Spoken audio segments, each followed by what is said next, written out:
Now on this pot, you can see that I have a form here that is slightly wider at the bottom than it is at the top, the wall. Just slightly thicker. Ideally, this would be exactly the same thickness all the way up, but you can see that the relationship to the bottom of the pot, I got about 1/4 of an inch on the bottom.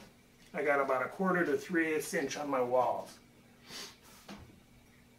This slight thickness here at the bottom will allow for some trimming at the bottom of the pot in the event that that should become necessary. But the taper also adds strength at the bottom of the pot with less strength requirement at the top of this particular form. So this is perfectly acceptable. This is what you should be striving for.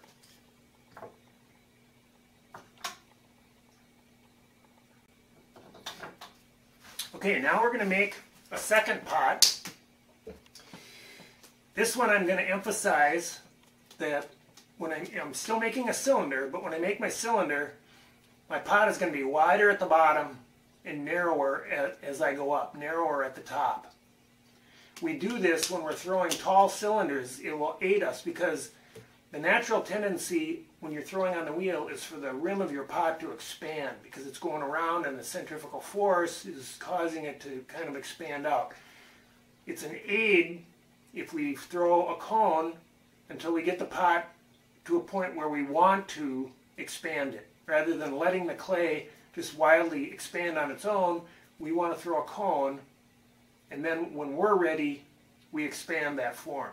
So throwing a basic cone, an inverted cone, is one of the first steps to learn in controlling your pots in the future. So I'm going to review centering here. I'm going to get my hands wet, get my clay wet. I'm just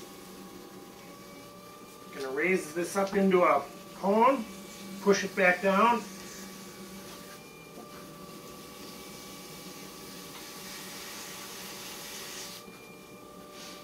I'm centered. I'm going to take my thumbs, like so,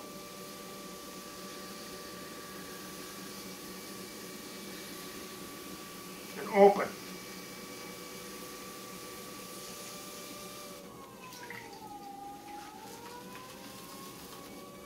I'm going to clean up, square off.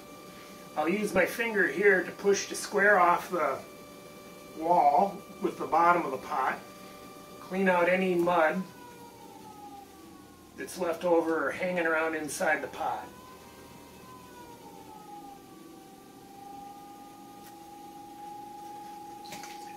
Okay, again, I'm going to use my knuckle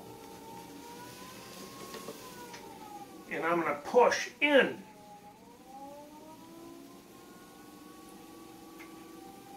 And then I'm going to flatten. Notice how I got an inverted cone.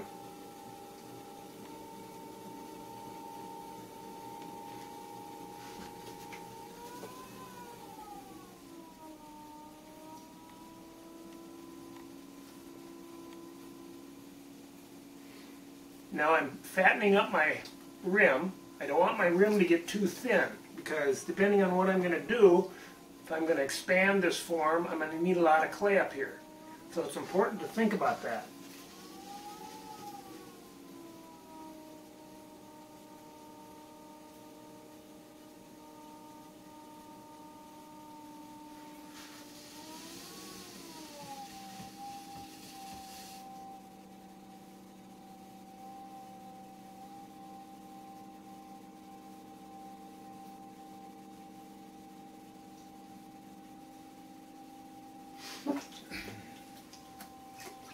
Okay.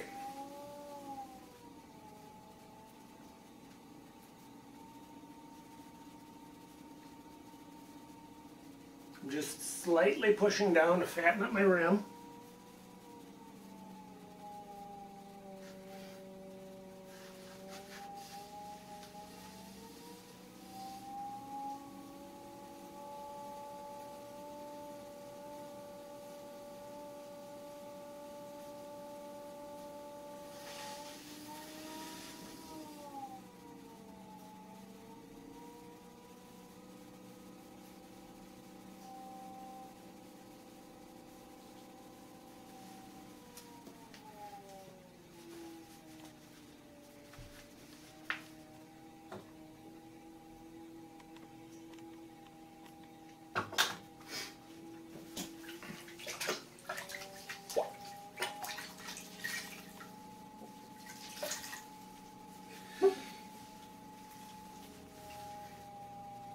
Now, if my cylinder is getting wider than I want it, I can use a technique called collaring, where I take my fingers, I hold my fingers like this, and I create a constricting motion.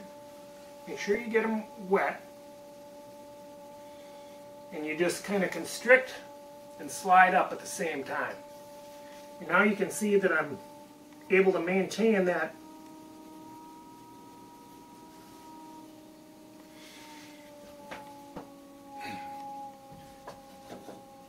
inverted cone, slightly inverted cone. Now I'm going to take my tool again.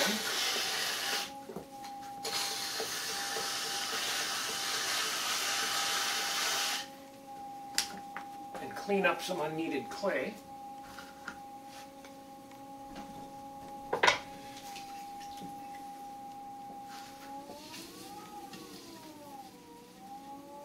And this, on this last pull,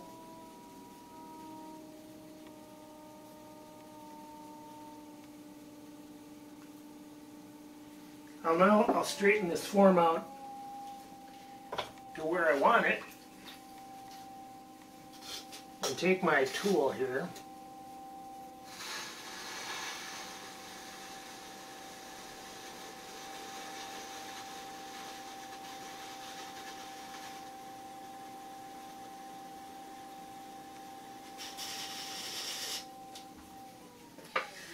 and form my final cylinder. Now this one we can see is a little bit wider at the top, which I don't want. So I'm just going to collar it back in a little bit. And I'm going to take my tool.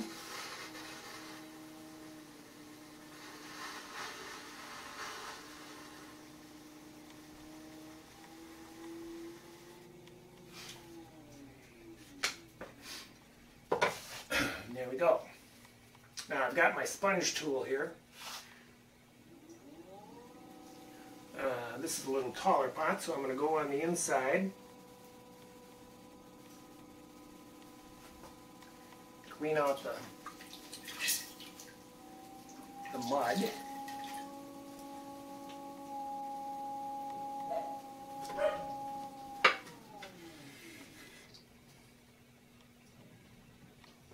Now I'm going to take my trimming tool again. Here's a little bit more of a close-up of that tool. And I'm going to just put it against the base of my pot. I'm cleaning just a slight angle. And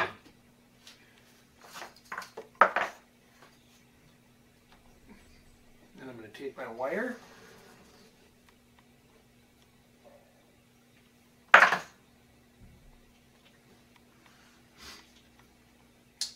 And here we have it.